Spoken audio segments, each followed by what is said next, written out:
वंदे मातरम।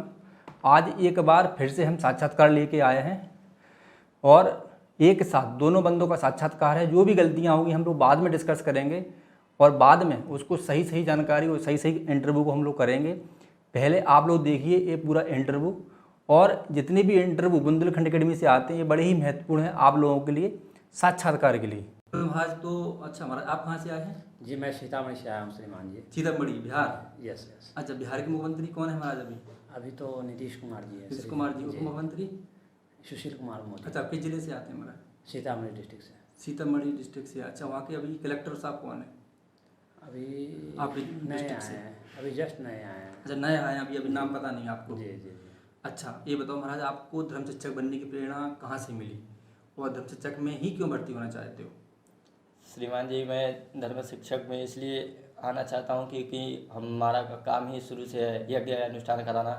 क्योंकि हम पढ़ाई ही शुरू से लेकर के आज तक जो है, हाँ, पढ़ाई ही शुरू से आज तक जो है अब संस्कृत से ही किए हैं, कर्मकांड सीखें और यही पढ़े और यही काम कराते हैं।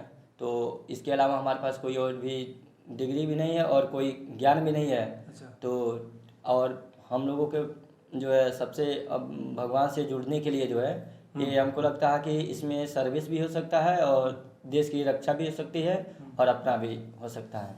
इसी विचार से जो है इसमें आए धर्म शिक्षक बनने के लिए। महाराज आपको कैसे प्रेरणा मिली धर्म शिक्षक बनने की? ये श्रीमान जी, मैं लगभग बचपन से ही मैं इसका सपना देखते आ रहा हूँ। अच्छा। क्योंकि मैं ये चाह रहा था कि मैं आगे चलकर देश की सेवा करूँ। साथ साथ मेरे घर में भी ये जेनेटिक है, मेरे पापा लोग भी सब आध्यात्मिक से जुड़े हुए हैं और पूजा पाठ से भी जुड़े हुए हैं। उन्हीं के साथ साथ उन्हीं को देख करके हम लोग भी जुड़े हुए हैं, हम लोग भी कर रहे हैं। और ये मेरा सपना था कि मैं आगे बढ़ूँ, इसमें आगे बढ़ूँ करूँ और इसके साथ साथ कि देश की सेवा भी हो सके और हम लोग का भी जीवन इससे निर्वाहन हो सके अच्छी तरह से। तो जब हम घर से निकलते हैं जी तो उस समय हम रामचरितमानस की एक चौपाई का स्मरण करते हैं जी। तो वो कौन सी चौपाई है? मंगल भवन अमंगल हारे द्रवहु सुदशरथ अजर बिहारी। अच्छा, और आप सुनो महाराज, जैसे आप घर से निकले किसी सफल कार्य के लिए जी, उसको पूर्ण करना है महाराज, तो आप रामचरितमानस की कौन सी चौपाई स्मरण करोगे, उसका वाचन करोगे मंत्र रूप में? कोई याद हो तो बताओ।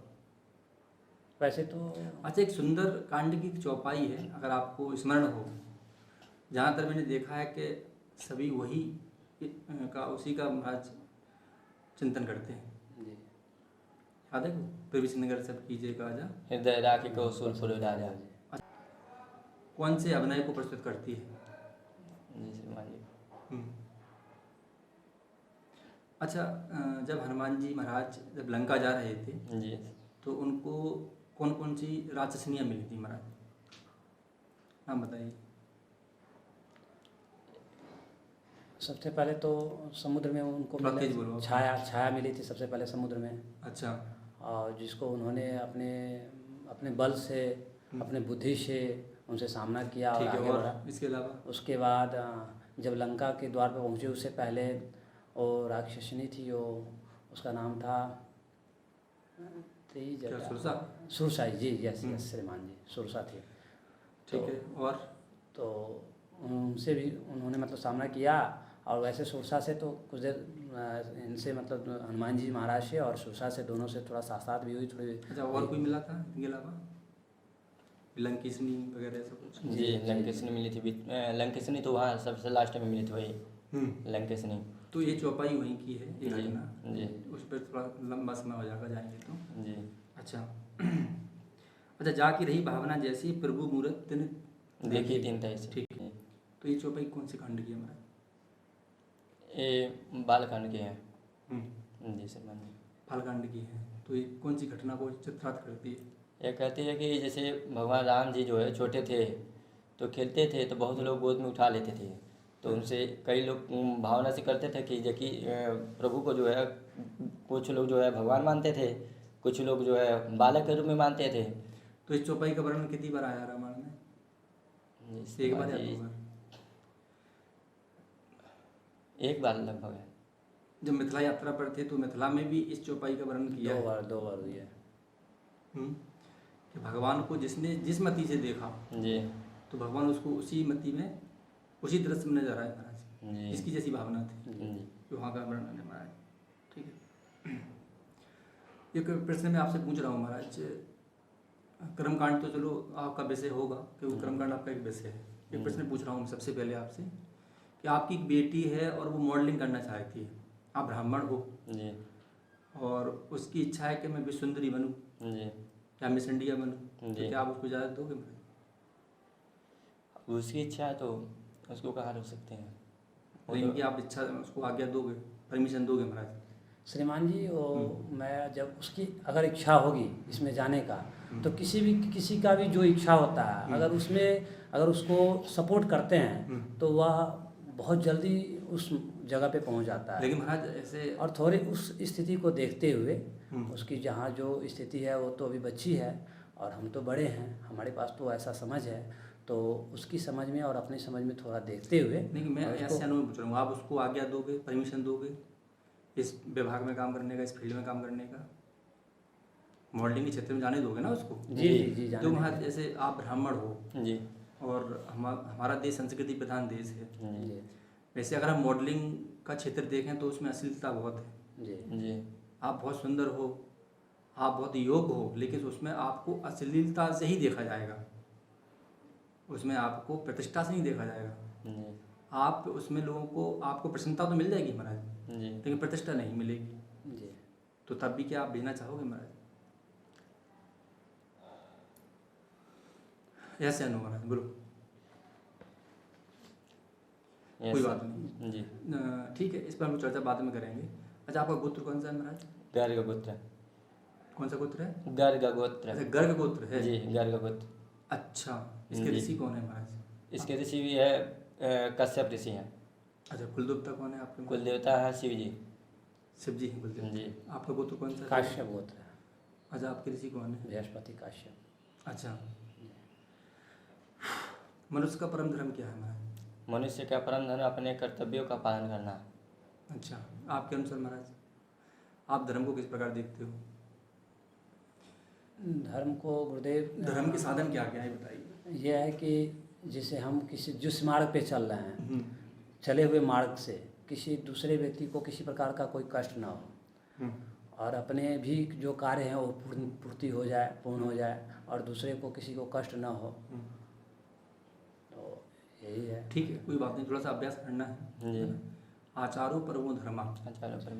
वैसे अगर मैं सामान्य रूप से पूछूं कि धर्म क्या है, जी गुरुदेव। मैं शास्त्रों में नहीं जा रहा हूँ, मैं सामान्य रूप से, जी तो उसमें आचारो परमो धर्मा यानी कि हमारे आचार विचार जी पवित्र होना चाहिए महाराज। जी अगर आचार विचार पवित्र है तो वही धर्म है, उससे तो धर्म कुछ है ही नहीं। जी जी जब ये धर्म हमारा पवित्र होगा तो जितना शास्त्रास्त्र, जितने आगे आने वाली हमारी जो शास्त्रों को पढ़ने की इच्छा हो या अच्छे समाज सेवा की आपकी इच्छा हो, तो वो आराम से हो जाएगा हमारा, यानी कि उसको सरलतम रूप में आप अच्छे से कर सकते हो। जी। ठीक है, चलो। अच्छा महाराज, ब्रह्म मुहूर्त का समय क्या होता है? ब्रह्म मुहूर्त का समय जो है सूर्योदय से 1.5 घंटा पहले। 1.5 घंटा पहले कितनी घड़ी? कितने घड़ी?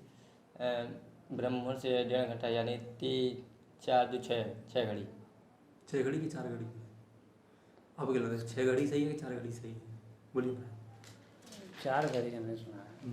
जी 4 घड़ी, 4 घड़ी सही है। जी ठीक है, तो ब्रह्म मुहूर्त से 1.5 घंटा तो सही बता रहे हो, लेकिन सूर्योदय से 1.5 घंटा पहले ब्रह्म मुहूर्त का समय होता है। जी तो ये हम लोग 4 घड़ी है। 4 घड़ी होते हैं। 4 घड़ी। एक 24 घंटे में कितनी घड़ियाँ होती हैं? जी 24 घंटे में कितनी घड़ियाँ होती हैं महाराज? ये नॉर्मली बेसिक प्रश्न है, कोई सामान्य तरीके से पूछ रहा हूँ। 24 घड़ी का 24 मिनट का एक घड़ी होता है। 24 दूनी 48 और इसके बाद 24 घंटे में होगा 2 12 दूनी 24 यानी 30 घंटे के लगभग 29 30 घंटे। अगर 24 घंटे में कितने पैर होते हैं? 24 घंटे में 8 पहर होते हैं। 8 पैर होते हैं। जी। दिन के कितने पैर होते हैं? दिन के 4 पहर होते हैं। पहला पैर कौन सा है महाराज? प्रहर का श्रीमान जी नाम नहीं ज्ञात है। नाम आप बताइए महाराज। दिन का पहला पैर कौन सा होता है? सूर्योदय। सूर्योदय सूर्योदय ही बोलते हैं उसको। जी। जी अच्छा, रात्रि कितने पैर होते हैं? रात्रि के 4 पहर होते हैं। प्रथम पैर कौन सा है? गोधूली का। हैं? गोधूली जी जी जिसे मतलब देहात में गदबेर कहा जाता है, लेकिन वो मुख्य गोधूली का समय है। अच्छा, जी। तो 4 पैरों के नाम बताएं। ये एक गोधूली हो गया, एक हो गया मध्य रात्रि, और इसके बाद एक हो गया मध्य रात्रि के बाद का रात्रि, और एक होता है सूर्योदय के पहले का जो होता है ब्रह्म मुहूर्त जिसे कहा जाता है। अच्छा, एक मुहूर्त कितने घंटे का होता है महाराज? 48 मिनट का है। 28 मिनट का? हाँ, एक मुहूर्त होता है। 48 मिनट का? जी जी। अच्छा, एक पहर कितने घंटे का होता है? एक बार होते हैं 8 तारीख 12 8 बताना 8 तारीख 24 3 घंटे का। 3 घंटे का? जी अच्छा, प्रदोष त्रियामा हमने तो ये पढ़े हैं महाराज। जी ठीक है, लोकल अपनी अपनी भाषाओं में अपने अपने हिसाब से है, ठीक है। जी अच्छा, दर्शन पता है आपको? जी। कितने दर्शन होते हैं? 6 दर्शन होते हैं। अच्छा, नाम बताओ महाराज। सांख्य योग, सांख्य योग, न्याय मीमांसा, उत्तर मीमांसा और दक्षिण मीमांसा। जी जी जी, सही है। अच्छा, जी। उत्तर मीमांसा के प्रवर्तक कौन है महाराज? बादरायण जी। अच्छा, धर्मसूत्र और उसमें वेदांत में क्या अंतर है महाराज? धर्मसूत्र और वेदांत में कोई अंतर है कि एक ही चीज़ है महाराज? धर्मसूत्र और वेदांत में पूरा डीपली थोड़ा सा अध्ययन नहीं है, अज्ञात है अभी उसके बारे में। अच्छा, वेदांत कितने हैं? वेदांत 6 है। अच्छा, जी। नाम बताइए। मैं शिक्षा, कल्प, निरुक्त, छंद, व्याकरण और ज्योतिष। ठीक है, आप पंचक बताइए महाराज। पंचक में कितने पंच यज्ञ हैं? पंच यज्ञ, ब्रह्म यज्ञ, देव यज्ञ, तिथि यज्ञ, ब्रह्म ऋषि यज्ञ, ठीक है, और ब्रह्म यज्ञ, पितृयज्ञ। जी। अच्छा, एक प्रश्न बताइए, आज कलयुग में कौन से ग्रंथ पढ़ने की आवश्यकता है? आज की जो ग्रंथ की आवश्यकता है वो कौन सा ग्रंथ है? रामायण, रामायण या रामचरित? रामचरितमानस। जी। अच्छा, क्यों? क्योंकि उसमें आज के लोगों को जो है, आज के जनरेशन में जो है मॉडर्न जनरेशन हो गया है, ठीक है। तो मॉडर्न को लेकर जो है अपने परिवार में कैसे किससे क्या व्यवहार किया जाए, किसके साथ कैसा पेश आना चाहिए, लोगों को पता नहीं है। इसलिए उसको जो है अपने परिवार को अगर अच्छे से चलाना है, परिवार में अगर किसी का सुख हमको प्राप्त करना है तो पहले रामचरितमानस का अध्ययन करना पड़ेगा, उसके विचारों को जो है अपने अंदर जो उसे धारण करना पड़ेगा, और इसके बाद उसी को लेकर के चलेंगे तब जा कर के हमें सुख भी प्रदान होगा। और इसीलिए जो है रामचरितमानस का पाठ किया जाता है, क्योंकि रामचरितमानस में सभी शास्त्रों का सारांश का मूल सम्मिलित ज्ञान है। है, जी यानी कि सबका स्वाद मिल जाता है महाराज। जी। ठीक। अच्छा, अभी अपने धाम कितने हैं महाराज? 4 धाम। 4 धाम है। अच्छा, आपने पुरी धाम का, गोवर्धन का नाम सुना होगा? यस जी। यस। अभी कौन शंकराचार्य जी वहाँ के? पुरी धाम से शंकराचार्य जी कौन है? आप बताइए महाराज। जगन्नाथपुरी तो है, शंकराचार्य जी हैं। कौन जो सी? उड़ीसा में पड़ता है, थोड़ा ज्ञात नहीं है उनका नाम। उनका नाम सुना होगा आपने, टीवी पे देखे होंगे महाराज, वीडियो आते हैं, निचलानंद जी महाराज। निश्चिलानंद जी। हाँ? जी जी जी। अच्छा, 4 धामों के अपने अपने वेद हैं जी। अपने महाभाग हैं, तो पुरी का महाभाग क्या है? सबके महाभाग होते हैं ना? जी जी। अहम ब्रह्मास्मि। ओम ब्रह्मास्मि जी। तो ऐसे ही आपके पुरी का महावाक्य क्या है? क्या प्रज्ञानम ब्रह्मा है? प्रज्ञानम ब्रह्मा ये तो जगन्नाथपुरी का जगन्नाथपुरी का है श्रीमान जी। गोवर्धन का है, जगन्नाथ का है? जगन्नाथपुरी का ज्ञात नहीं है श्रीमान जी। अच्छा, तो ये पता है कि आपको किस वेद के अंतर्गत रखा गया है? जी। ऋग्वेद, यजुर्वेद है। गोवर्धन को किस? ऋग्वेद का है गुरुदेव। अच्छा, ऋग्वेद का। जी। अच्छा अच्छा। सूर्य का वैदिक मंत्र सुनाइए महाराज। सूर्य का वैदिक मंत्र। ओम कृष्णेन रजसा वर्धमानो निवेशयन्नामृतं मृत्यञ्च हिरण्येन सविता रथेन देवो जात भवनानि पश्यन्ना। सूर्य का मंत्र है। ठीक, आप बात शुक्र का सुनाइए। शुक्र ग्रह का शांति मंत्र सुनाओ तो चलो। शांति आता है कि नहीं आता, ये बताओ पहले। ऐसे अनुभव याद नहीं है। नहीं आता? जी, याद नहीं। तो महाभारत तो पढ़ा होगा आप लोगों ने? जी जी जी। महाभारत पढ़ा है महाराज? तो महाभारत में आप बताएंगे महाराज कितनी अक्षुणी सेनाएं लड़ रही थी? 18 अक्षुणी सेना। अच्छा, कौरवों की कितनी थी? कौरवों की 11 थी। ठीक है, तो कौरवों के जो सेनापति उनके नाम बता दो महाराज, कौन कौन सेनापति थे? कौरवों की तरह जो सेनापति लड़ रहे थे, जो जी। महायोद्धा लड़ रहे थे, जी। वो कौन कौन से थे? नाम क्या है?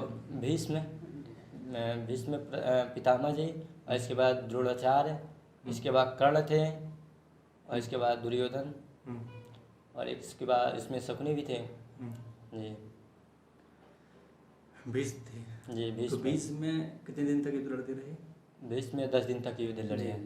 अच्छा, कर्ण कितनी दिन तक लड़ते रहे महाराज? कर्ण कर्ण का युद्ध कितने समय तक हुआ? कर्ण 2 दिन की लड़े थे युद्ध। नहीं, बिल्कुल सही है, ठीक है। अच्छा, पांडवों के कौन थे सेनापति? धृष्टद्युम्न थे। तो तेज बोलो थोड़ा सा। धृष्टद्युम्न। धृष्टद्युम्न थे। जी अच्छा, धृष्टद्युम्न का पांडवों का क्या संबंध था आपस में? कोई रिलेशन था इसमें? जी पुत्र थे धृष्टद्युम्न। किसके पुत्र थे? इनके तो धृष्टद्युम्न तो नहीं, पिताजी का नाम क्या था? कृष्ण के पुत्र थे। किसके पुत्र थे? कृष्ण कृष्ण के के पुत्र नहीं थे, ये राजा विराट के पुत्र थे धृष्टद्युम्न। जी अच्छा। हाँ। अच्छा महाराज, अभी नए संसद भवन का निर्माण हुआ है, तो अभी कितनी तारीख को इसका उद्घाटन हुआ था हमारा, शिलान्यास हुआ था? 28 अप्रैल को। 28 अप्रैल को। उस पर एक विवाद था, उसमें बड़ा ही समस्या खड़ी हुई, पूरे देश ने विरोध किया, कई पार्टियों ने विरोध किया। जी तो महाराज क्या था वो विवाद, क्या था?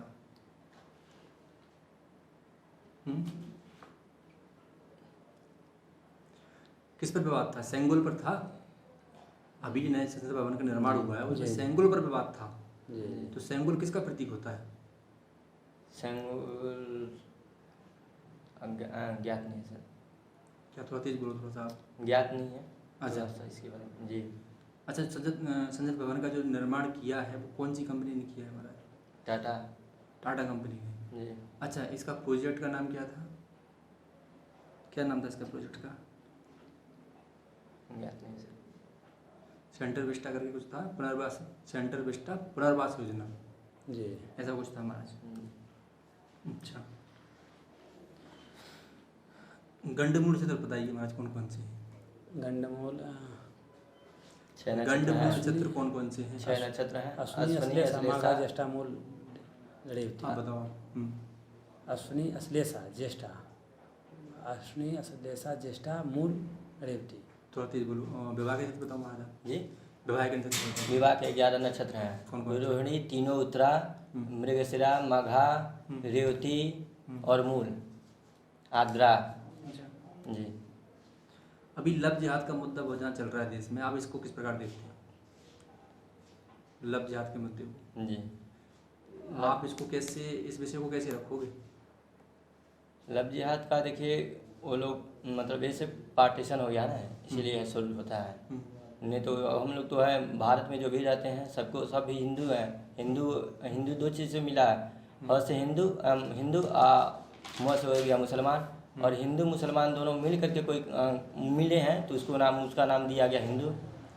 लेकिन ये लोग झूठ में शोर शराबा करते रहते हैं। हम सभी को मिल करके कोई कार्य करना चाहिए। आप बताइए महाराज, लव जिहाद को आप कैसे देखते हो? क्या बात करना चाहोगे हमसे?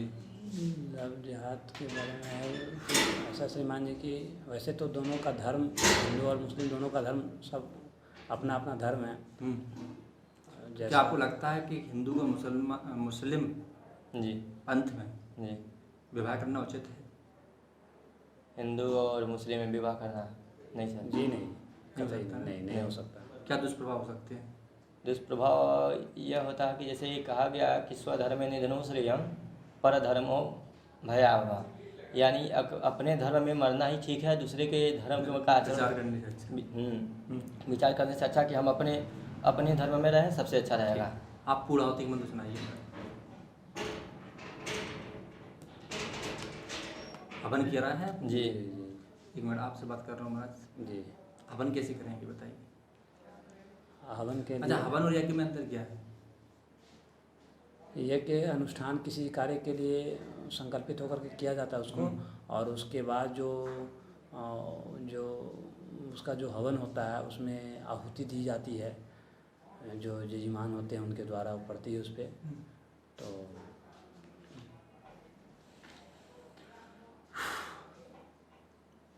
कोई बात नहीं। तो मैं इन लोगों को इंटरव्यू ले रहा था, और मैं इस इंटरव्यू को यहाँ पर बंद कर रहा हूँ, और मैं कुछ आप थोड़ा आप भी चेहरा कर लो महाराज। थोड़ा सा मैं आप लोगों से बात करना चाहूँगा इन दोनों महाराज के बारे में, और आप भी सुन लो, आप लोग सुन लो। चलो मैं आप लोगों को ऐसे बता देता हूँ जी जैसे महाराज आपकी जिज्ञासा तो अच्छी है, आपका जी। उत्साह भी बहुत अच्छा लगा, जी लेकिन थोड़ा सा और बढ़ाओ अपने ज्ञान में। जी एक तो क्या है कि आप शब्द स्पष्ट नहीं बोल रहे हो, जी ठीक है, जी। पकड़ अच्छा रहे हो, सुन भी ध्यान से रहे हो, सुरती अच्छा है आपका, जी ठीक है, लेकिन स्पष्ट नहीं है, उसमें शुद्धता नहीं है जो भी बोल रहे हो। जी। थोड़ा सा शुद्ध रखो, थोड़ा सा और गहराई में उतरो आप, जी। ठीक है महाराज। जी। आपको मेहनत करनी है महाराज बहुत ज़्यादा, जी ठीक है। जैसे मैंने आपसे पूर्णाहुति का मंत्र पूछा, वो आप वो नहीं सुना पाए, इसलिए मुझे इंटरव्यू बंद करना पड़ा। जी। क्योंकि पूर्णाहुति का मंत्र, नवग्रह मंत्र, आपके वैदिक कर्मकांड, ये तो सामान्य चीज़ें हैं, ये तो आनी चाहिए। जी अब इसलिए मैं आपका साक्षात्कार अभी बंद कर रहा हूँ, जी। कि मुझे लगता है कि साक्षात्कार लेने का आगे कोई उचित है नहीं, क्योंकि आपको और तैयारी करनी है महाराज, है ना। जी बेसिकली मैंने आपसे बहुत सारे प्रश्न पूछे, जी उससे से मैंने लव जिहाद का प्रश्न पूछा था। जी तो लव जिहाद आपने ठीक बताया महाराज कि दूसरे के धर्म के विचार करने से अच्छा है जी। कि अपने धर्म में जी अपन मरना ही ठीक है। मरना ठीक है ना। तो ये बहुत अच्छा एग्जाम्पल है, महाराज ने श्लोक भी सुनाया इसके ऊपर, तो ये तो बहुत अच्छा लगा। लेकिन अन्य जो मैंने विषय आपके सामने रखे उसको आप अच्छे से नहीं रख पाए। जी। तो आपको महाराज 50% मेहनत करनी है, जी और आपको 75% करनी है महाराज, है ना। जी एक तो क्या है कि आपका जो कॉन्फिडेंस, आत्मविश्वास है, वो मुझे दिखाई नहीं दे रहा जो होना चाहिए। क्योंकि साक्षात्कार का मतलब क्या होता है? साक्षात्कार का मतलब तो यही होता है कि आपका आकलन हो रहा है। जी। तो आकलन किस चीज़ का हो रहा है? आपके पुरुषार्थ का, साथ का। आपके एटीट्यूड का, आपके रवैये का, जी जी और किसका हो रहा है महाराज? आपकी उपस्थिति का, आपके उपस्थिति चेहरे के के इम्प्रेशन का, जी चेहरे पे पसीना आ रहा है, घबराहट है, क्या क्या समस्या नहीं है। जी जी या फिर आप गलत भी बोल रहे हो या आप मना भी कर रहे हो, तो मना करने में भी अनुशासन झलकना चाहिए जी कि श्रीमान जी मुझे नहीं पता, जी तो ना तो अपने श्रीमान जी बोला महाराज। और आप एक फ्रैंकली होकर, तब भी मैंने आप लोगों को बहुत फ्रैंकली रखा कि आपके अंदर घबराहट ना हो, तब भी घबराहट हो रही है, तो इसका मतलब मेहनत और करनी पड़ेगी महाराज, ठीक है। जी तो एक साक्षात्कार था, हम लोग इस चर्चा कर रहे थे, कोई साक्षात्कार नहीं था, मॉडल नहीं था, एक सामान्य परिचय था कि ये साक्षात्कार के लिए तैयार है, उसके रक्त चक्र के लिए तैयार हो रहे हैं। तो अभी महाराज इनका खुद का आकलन कितना है इनको भी जानना था, और मेरी भी उत्सुकता थी कि थोड़ा मैं भी इनको परिचय कराऊँ। ये दोनों बंदे अपना एग्जाम देने आए थे और बुंदेलखंड के प्रति उत्साहित थे, हमसे भी मिलने आए थे। महाराज तो मिठाई लेके आए थे हमारे लिए यहाँ पर, तो महाराज का बहुत बहुत आभार। और महाराज का बुंदेलखंड के प्रति जो श्रद्धा थी, जो विश्वास था, उसके लिए हम आभार प्रकट करते हैं। तो अब मैं एक मॉडल बहुत अच्छा लेके आऊँगा, आप इंतजार करना, और आप जो भी तैयारी होगी आगे तो पुरजोर तरीके से होगी महाराज। जय हिंद, वंदे मातरम।